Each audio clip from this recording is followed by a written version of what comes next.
Inaasahang dadagsa ang nasa 300,000 turista at deboto sa Lipa City sa nalalapit na Holy Week ayon sa Tourism Office.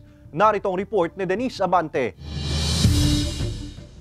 Isa sa mga dinarayong lugar tuwing summer at Holy Week ang lungsod ng Lipa. Ilang metro lang kasi ang layo nito mula sa Metro Manila at siyang gateway patungo sa mga karatig-bayan sa lalawigan ng Batangas. Sa tala ng Lipa Tourism Office, nasa 150,000 pilgrims at tourist arrivals noong nakaraang taon dahil na rin sa mga dinarayong simbahan sa lungsod. Kaya ngayong taon, aasahan pa raw nila na dodoble ito dahil wala ng restriksyon sa paglabas ng mga residente.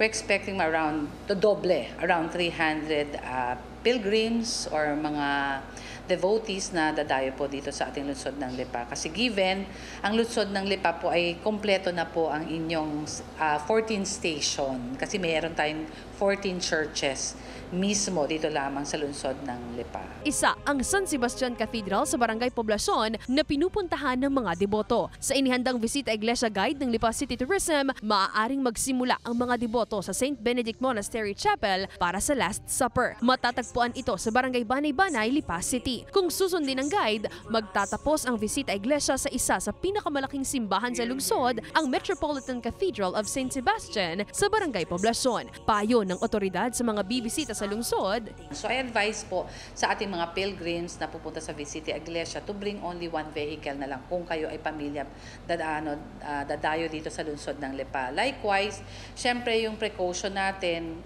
dahil napakainit ngayon. So dapat magdala tayo ng syempre yung sombrero kung maaari, payong, at likewise tubig, at wag natin kalimutan syempre yung rosary at saka yung prayers. Nakikipag-ugnayan na rin daw ang Lipa City Tourism Office sa Public Order and Safety Officer para sa mga karagdagang traffic enforcers na aalalay sa pagdagsa ng mga deboto at motorista.